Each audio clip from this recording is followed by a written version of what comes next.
Life and Business Show is a show where we just talk about interesting stories. We talk about business stories, general life stories and that. And Andrea, we've met yourself just recently. Well, I've met you just recently. Right. Sorry, we've had a bit of a chat up in the coffee shop upstairs.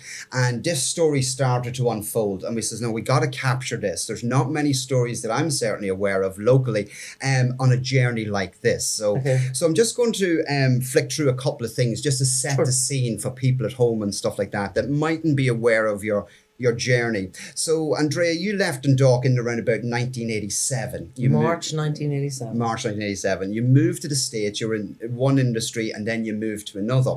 But you ended up in the movie industry on lots of big budget productions, like Sex and the City, Blue Bloods, Sweet Home Alabama, US Marshals, and a whole host of other stuff. So we're here today to delve into that story. Okay. What was that journey like? And we want to try and give the viewers at home here on the Life and Business Show a bit of an insight as into what that journey is. Okay. Could it be replicated today, do you think? I do. In your own opinion. And let's get into some of the stuff that people at home mightn't be familiar what the movie industry is actually like to work in. Okay. You know. So can you pick it up really from the start, really?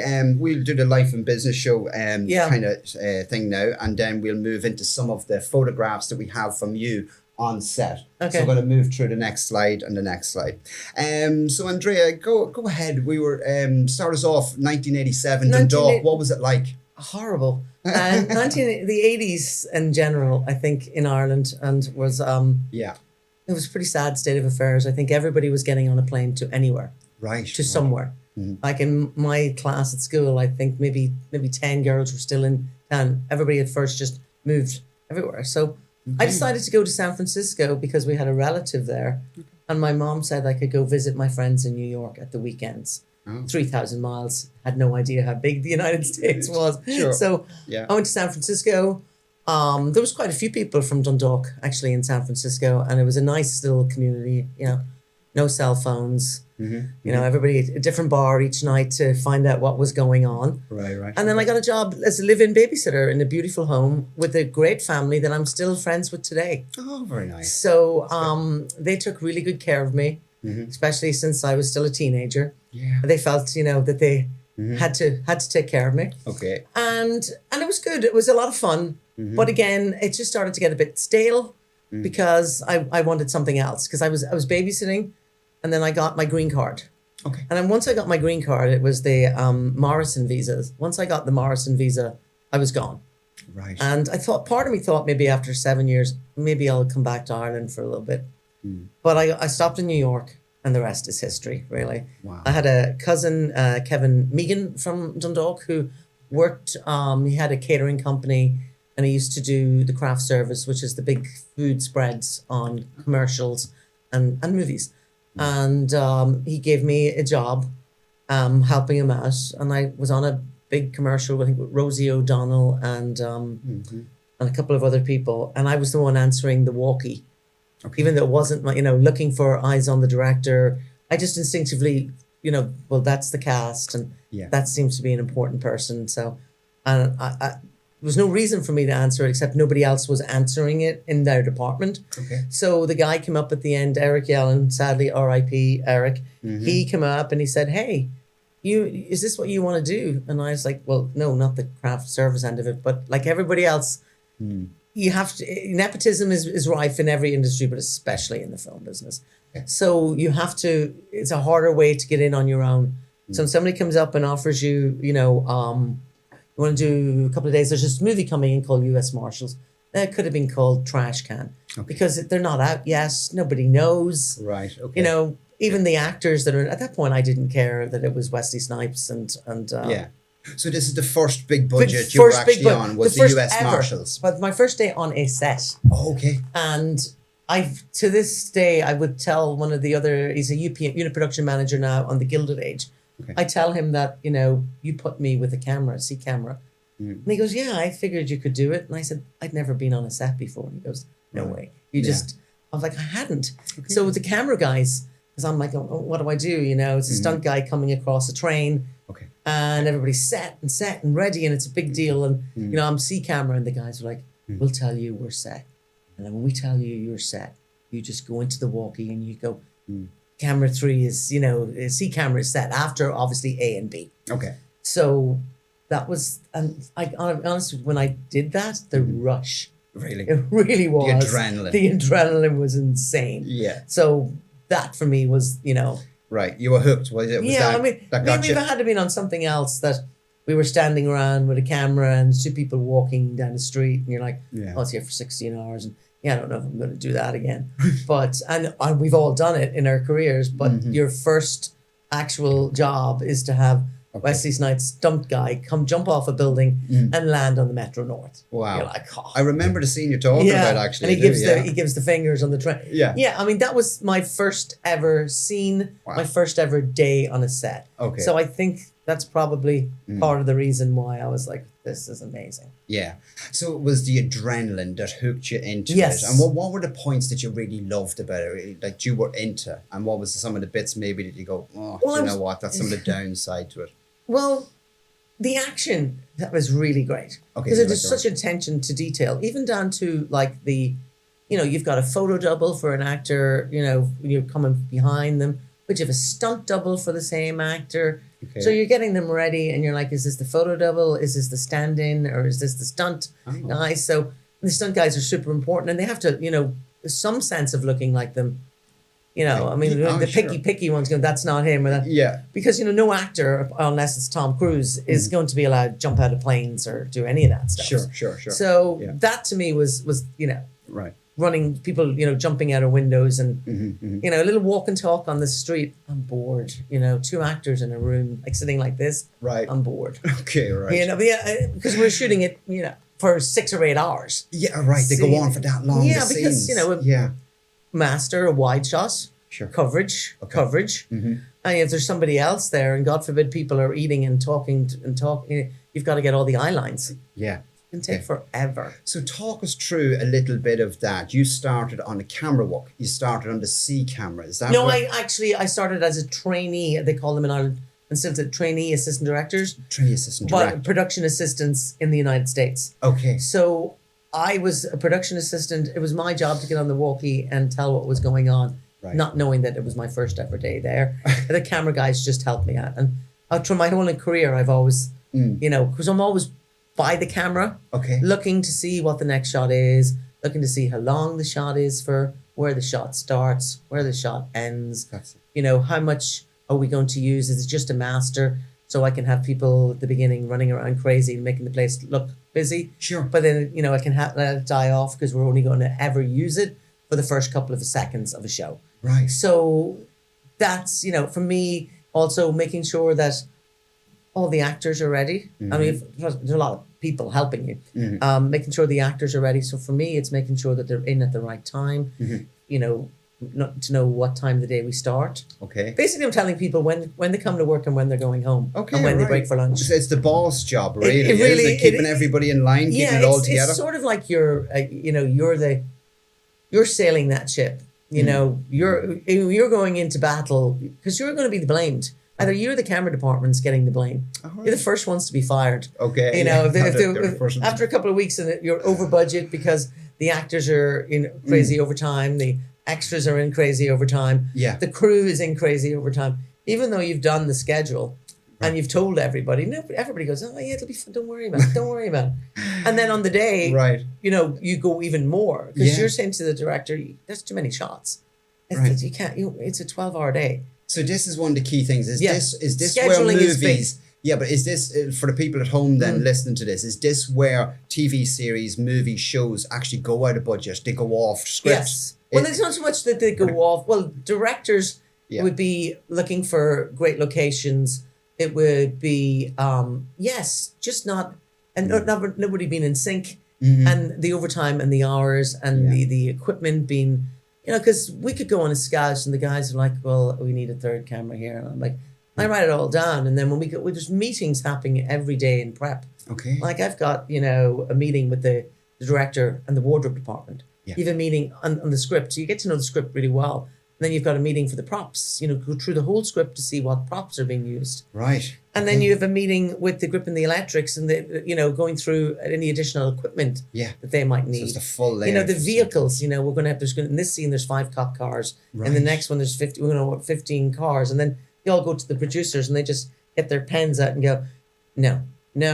So you always ask for more. Right. Knowing that some of it's going to knock some of it back. I need 200 extras for that. I could really do it with 75. It makes yourself look really good. Okay. You can have that. Yeah. But can you make it work with 100, and you're like, okay, that's 25 more than I want. It's all I get, yeah. It's all about the money. And a lot of times they trip over dollars to save pennies all the time. Really? Right, okay. And then that progression, so moving from the assistant, did you continue on with that role that position, that role in the different series and movies, or did that change as you went on?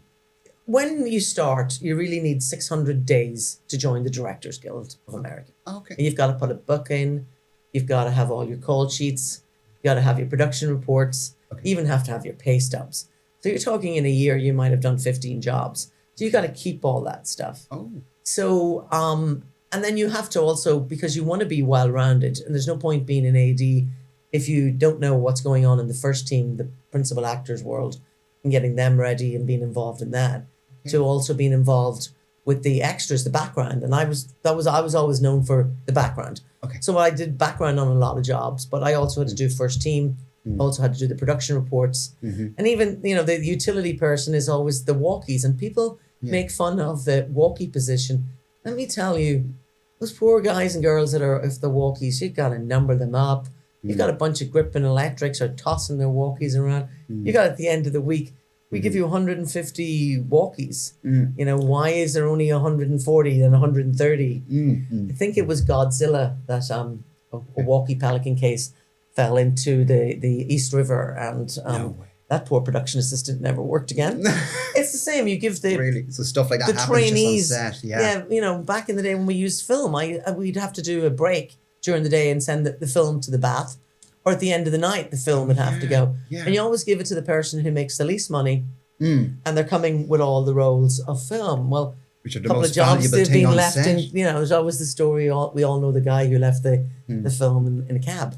Yeah. So it's like, but they're all. It's just you get to see what everybody does. So then when you become the person who's hiring these people, you know the importance of it, and you've also done the job yourself. Yeah, so you really walked from the ground level through the different stations, and that's how you got into your position eventually. Most of the people I was with went to college, and I went to College of the Streets of New York. School of hard life, isn't it? Yeah. It was an interesting. Hard knocks. Yeah, it was interesting, but it wasn't easy. Sounds good. No. So we've a bit of a picture here of the skyline of New York, with your name kind of as close as we could get it without breaking royalties for the Sex and the City stuff. But we also know, looking at your history as well, that you've shot around the whole city. You've been on location in a lot of different areas here. So we've got depending some on the movie or the TV show. Sure, go ahead. So, Sex and the City, I mean, it was all the high end. All the fabulous restaurants. Okay. It was all all the high end stores. Everything was money and lavish and fabulous. Yeah. And then you would go on another job, like I did a movie called City by the Sea with De Niro and James Franco, and we were down on in Atlantic City and off the boardwalk, and it was October, November, December. We had rainmakers on that would freeze. And we were also shooting, James Franco is a drug addict, and he's living in really bad areas. So we're shooting in these abandoned buildings, and there's rats running around your feet. And there's only so much of it you can control. And certain directors want it to really look. Or if you turn the rainmakers off, the ice, and then you're sliding down, the boardwalk in the ice. Yeah. And you're just frozen, and it's miserable. And you're in some of the areas were not nice. We had to have cops with us at all times, and it was in dangerous areas, and but it was a fun, interesting movie, but just different again, where you're going, I just went from ordering a $50 burger to feeding the rats running around my feet. So that's the nice it's like a chapter in a book. When one closes, then the beauty of it, you go do this job, and then you get asked to do this job, and they're completely different, and you know. And what about some of the really nice scenes in America that we see, like around Central Park, around Rockefeller Center, different... Well, Central Park is like, you always know the Bethesda Fountain. Yes. Everybody does the Bethesda Fountain. I know, yeah. That's the one in Friends, is it? Yes, that's the Bethesda Fountain. Yeah. And then you have Literary Walk, which is over by the bandstand.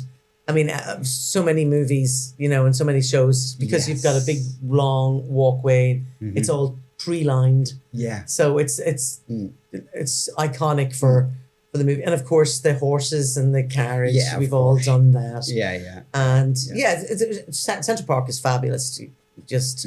There's always somewhere different. I've been a few years ago, and we actually, the wife's a big fan of the Sex and the City, Right. obviously. So we went on the tour, and we went to all the different locations, to the bar. We had the girls' drinks, different stuff like Right. that there. So talk us through some of the locations maybe for Sex and the City, or some of the events that happened maybe around the shooting of that series. It was so big. Well, so it was huge. the first season of it. I came on at the end. I was actually on that City by the Sea movie, and I went on, and I said, "Oh no, I'm definitely not." Nobody'd heard of it, which is fine. But it was HBO, so we didn't have any commercials. So it was 30 minutes. So that meant it was like 28 minutes. So that's extra time. Or most of those shows might only be 20 minutes on a, you know, with the advertisements. If you look at an hour show, it's when you see it, if you come up at, it's 42 minutes. Yeah. So Through say the when ads. Sopranos were doing theirs, we were doing ours, and we were shooting 2 half-hour episodes together. So the hours were really, really long. But the locations were pretty, not even the first season, it was the little show that could. Because Sopranos had done their first season, and HBO really hadn't done too much in the way of TV. They always had like movies that they would buy from, production. So it was really starting to foray into shooting their own things. So I think they had a TV show called Oz, which are working with. That was one of their first ones. And then Sopranos was up. And then, of course, Sex and the City was the first kind of real comedy. And it wasn't given a big budget. No. Yeah. And then it was, I think, but I said no. And then I said, okay, because they were offering good money at the time. And as a trainee, you're like, okay, I'll do this. So you weren't even sure Sex and the City was going to be something when you started on No. it first? Did you have that feel the first day you walked on set it was going to be something like it was? No, because a lot of it was so out there. And at the time, we were going, well, we're going to get away with saying that. And people go, it's not TV, it's HBO. It did push the boundaries, didn't it? Because regular TV, you couldn't. But HBO was a paid subscription channel. So they could do things that other channels couldn't do. So when we would do something, like there might be some, intimate scenes, and we'd be like, are we doing this? And they go, yeah, it's not TV, it's HBO. And so then it just, I think the second season, it just went nuts. It was all about that girl power and girls in New York sitting around and talking about things that we thought that boys would only talk about. Yeah. Not knowing that women have filthy minds as well. Yeah. And, the cast was, it was good. At the beginning, it was set up. Well, SJ is a good actor. Kim Cattrall is great. And Cynthia Nixon is really, really talented. Really, and I'll just leave it at that. Okay, all right. Because I was going to ask you a little bit more about I did, but the relationship with the girls that everybody talked about, and how were they on set? What was the ones that were really? It was fine at first. Yeah. Because it was a show that was shooting like the Law and Orders. Like there could be at any point, you have 10 or 12 shows shooting in New York. Sometimes we'd have to go across the way and say, your walkies are bleeding into ours. Really? So we would have to, we were like, well, how is that happening? Yeah. We all got them from the same company. If somebody hadn't frequencies, so we would have to go, okay, well, we're going to take 11, 12, 13, 14. And you say, and then there'd be the fight over, no, we want to be 1, 2, and 3. So that would happen. Right. And you would be out on the streets and people would be walking by going, oh, what's that show? Oh, Sex in the City. People would be weird. To the point where I brought home a hat one year. My mom said, would you be wearing that? Sex in the City. What's that all about? Oh, really? I said, it's a TV show. It's a TV show. Oh, I've never heard of it. And so by the second season, it got a little tetchy because there's a lot of paparazzi. Okay. And by the third season and the fourth season, it was out of control, where the fact that we would have to have meetings with the city about having cops there and having coned off areas because we couldn't shoot. Yeah. And I remember asking the PAP guys, like, why us? They're like, because the girls change their clothes so much and the clothes are so amazing, they were making more money One guy said to me, I bought my house in Jersey on this show. Right. Because they would, they would stand there and the clothes change and they would sell all that stuff to all the rags and all the magazines. And, when we first started, the internet was just... wasn't right. where it was. This was early 90s, wasn't it? 93? 95, 96, 97, 99 was the last, so maybe 93, yeah. Okay. We were just on that cusp. We weren't where we are now. Exactly. And So there was no shows like this before this. No. This was one of its kind. So the paparazzi did ruin a lot of it for us because Okay. there was, when we would be shooting before all of the explosion of the show, like I could be on set and I would say to somebody, I'm ready for SJP.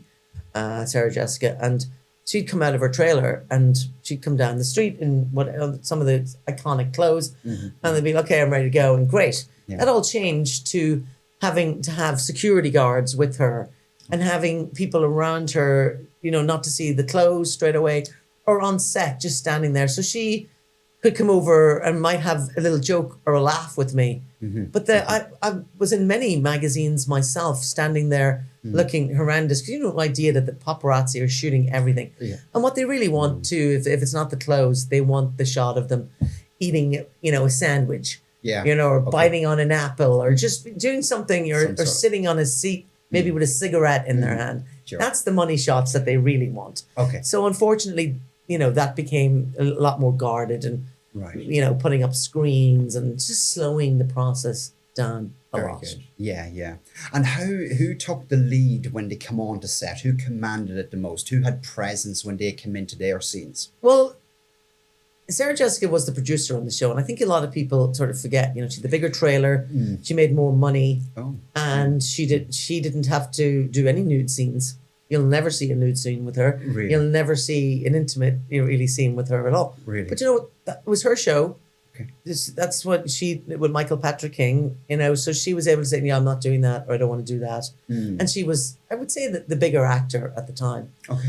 But I think as the series went on, the crowd reaction, even on the streets, was very much when Kim came out. Mm-hmm. Yeah. Kim was, She was a lot of people's favourite, she wasn't she? She really was. Going And her into the comedic seasons. talent from other movies that she's done in the past. She's got a long, varied history Yeah. in a lot of movies. A lot Like I of remember movies. in Police Academy and different things like that, And wasn't then she? what was the other She was one in a with few the She was mannequin? in Mannequin, wasn't it? Yeah, the yeah. Mannequin. Yeah, so classic movies Kim Yeah. was in. So she was, there was, yes, and the dynamics changed a little bit, And again, the press does a lot of that too. Who's telling tales or things. I think it really became an issue when SJ was pregnant. And we had to come off work a few times because it wasn't an easy pregnancy for her. Okay. And then things came out in the paper, and maybe certain other actor got blamed for it. And there was just, it wasn't pleasant at the end. It wasn't pleasant because Really? it was a sort of a 3 and a 1. Oh. Yeah. Okay, so that's where some difficulties come in, Yes. some awkwardness. And But they were totally pro, though. They would come to set, we would go, and here we go, rolling and action, and bam, they'd go. And then cut, and everybody go their separate ways. sure, okay, right. And how did that affect the big relationship in the show with Mr. Big and SJ? Oh, they were great, actually. I don't understand. I know there was, came up on the new show that none of us were really involved in that, and just like that. Oh, yeah. He went out of it in the first episodes, I believe. Yeah. Rumored to be something with somebody. Okay. For 6 years with him, I mean, he's just a big goofball. Right, okay. And they actually got on really well. They I were wondered great. what he was like, actually, yeah. They were not easy, but workable. I mean, he's one of those guys that you can Play-Doh him in. So oh, it's really? fun. Yeah, because he comes across in the show like he's got, he's a big guy, he's got presence. He's a big baby. Yeah, really. And yeah. you just, and you can just, you can Play-Doh him into what you want. So you were bossing him around. Well, You stand here, stand there. Well, yes, and somebody that we don't really, it's like, would you? And then it'd be like, no. And then I'm like, fine. And then he'd say, can somebody get me a coffee? I'm like, no. That's one of those. And I'm like, why? Because well, can I get a, no. Mm-hmm. And it's just, but he's like, he actually likes, he's very much a guy that likes you to tell him what to do. Okay. Like other actors, it's like you just stand off to the side and go, this is what we're doing. Yes. This is the scene. Right. Here's where you're going to be. Camera's here. Yeah. And they're like, okay, got it. Right. Some of them are needier than others. Some of them come in and they're. I think the person for me who always blew my mind on a movie was Frances McDormand. Really? So pro. She doesn't even come back to the trailer. She stays up on the set. Oh, really? Wow. Yeah, I see where she got her Oscar from. And just if you give her an apple box to sit on, she'd be quite happy sitting out in the rain with a raincoat. So easy. That's fascinating. Yeah. No, it really is. And some of the main roles and the main sets that you went on that, I think we've got another slide here of you in more of an action role. This is you on Blue Bloods, I think that so this is the Blue Bloods set then. Yeah. Okay, and this is see cop show. A lot of cop show. Yeah. A lot of RMPs, the cop cars. Yeah. There's a lot of driving sequences in either the city, or a lot of them are actually in Brooklyn, believe it or not. But so that is a scene where we have two actors in a police car. Okay. And they're talking, and I remember it well because my voice, they actually used my voice as the controller telling them where to go. Okay. Because I had to do it because the script supervisor was afraid there was too much going on. And then they liked the sound of my voice. Oh, they were like, we get that edge to it, so can we use it? And I'm like, sure, $1,200, absolutely. Okay. Go right ahead. And where was that used in? It's used on I can't remember what season in the episode, but I would be the I guess it is dispatcher. Okay. And I'm telling like Jamie Reagan, there's a 10:50 happening, and he's like, that's all. Okay. And I had to go in and do voices for that. It was a bit of fun, something different. But we're on that trailer. A lot of times the car is on the back of the process trailer. Well, just explain this to the people at home and ourselves a little. This is called a process trailer. Yeah. This is a lot of equipment now set up for very special scenes. Yes. So explain the process and the scenes. So this one here would be because we're doing a free drive. And that means that we've already put the cameras on the side of the cars, and they've been mounted to do coverage here and coverage here. Okay. So we've done that. Sure. And we've also had the car up on, the back of a trailer, basically. Okay. And we've driven around the city with them, so they're talking and doing their thing, and not hitting any cars or not driving around. So it's safety. So they're doing that, and we're kind of up here, so you don't see really out the windows. Sure. So for this one, it's the big one at the end. All the equipment's been taken off. It's clean. Their car is clean. Yeah. And they're going to be driving around. They've got the mics and that in, so we can talk to them in the car. Okay. And tell them what to do. But so we're going to drive around and do the when you see the cars coming screeching around the corner, or you see something happening and they're just taking off and landing somewhere. Yes. So all those scenes are like cutaways from something else. So we're doing that. So there's no equipment. Otherwise, you'd have cameramans all over the place. You'd see it. So that's basically, we're going to do the scene clean of any equipment. So they're going to be coming behind us, and we're going to be pulling like that along. And if it's me, I'm talking to them, talking to the camera guys. Yeah, it's people say it's easy on the process, but it's not, because so this is the tricks of the movie. Yeah. This is the movie industry. So that one scene we've done it like 5 times in a different way. Sure. So guys just taking off and women down the street. Yeah. If we've decided that we're going to use the process trailer, and there are a lot of money and a lot of equipment, we're really going to use it. Right. And this is obviously the one, Tom Selleck's the big star in this one here as well. Yeah. And what was Tom like to work with? Because he was a fan of mine in Magnum PI years ago before that. So a little bit of what's Tom like to work with? There's a TV show. He comes in in the schedule. There's 8 days in the schedule.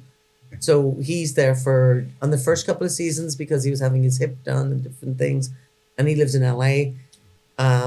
We'd schedule the whole thing that he would be there for the last 4 days, and coming towards the end of the season, we'd schedule him to come in for the first 4 days. So you've got to get all the Tom work done in that time, right? And also know that he ain't coming to set before 9 o'clock in the morning, right? And he's not staying after 6 o'clock in the evening. Right. So you got to schedule the other scenes around his scenes, all around. And when he comes to set, all the goofiness and all the silliness and everybody, it's Tom's set. Okay. And so he comes in and there's not a lot, it's a very tight ship.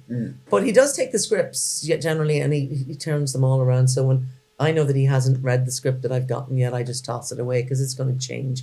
Well, I gotta say, with the writers, he does. Oh, really? He does a good job, but you can tell he's been around a long time. He's total pro. He comes in. I think you could probably do an entire episode of Tom, and it's just really just with him, just moving. Those moments, those beats. Yeah. We all at the end. There's that look. There's those beats, moving his head. He's just such another Hollywood iconic star, isn't he? From the TV series in the 80s and the 90s. We shoot without Tom. It's a different show. We shoot with Tom. It's the Tom show, and it's different, but not bad. Just you kind of a little bit more.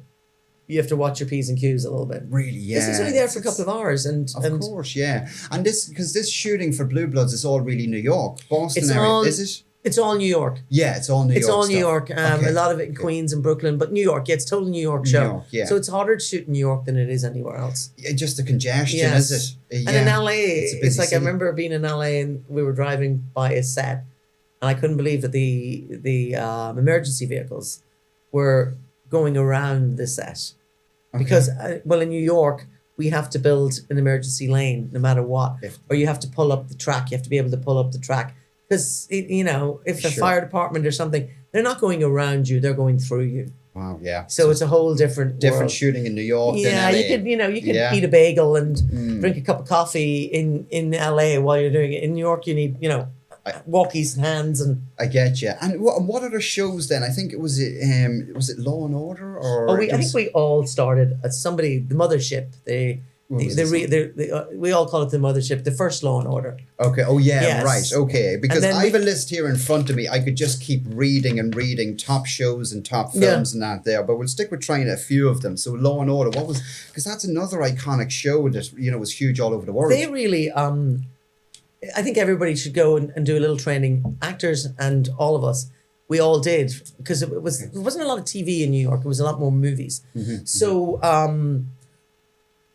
Law and Order came up with that style of the camera doesn't have to be just, it can bounce around, it can move, camera on the shoulder, handheld shots. Is that the first time that was done? Really, I mean, from my knowledge, that was because I remember in a big budget show. Yeah, because remember you would watch it at first and you go, I don't know if I like this, because it was bouncing around. Okay. But they were, we said we would do 16, 17, 18, 19 hours a day. Law and Order were the 12 hours an hour.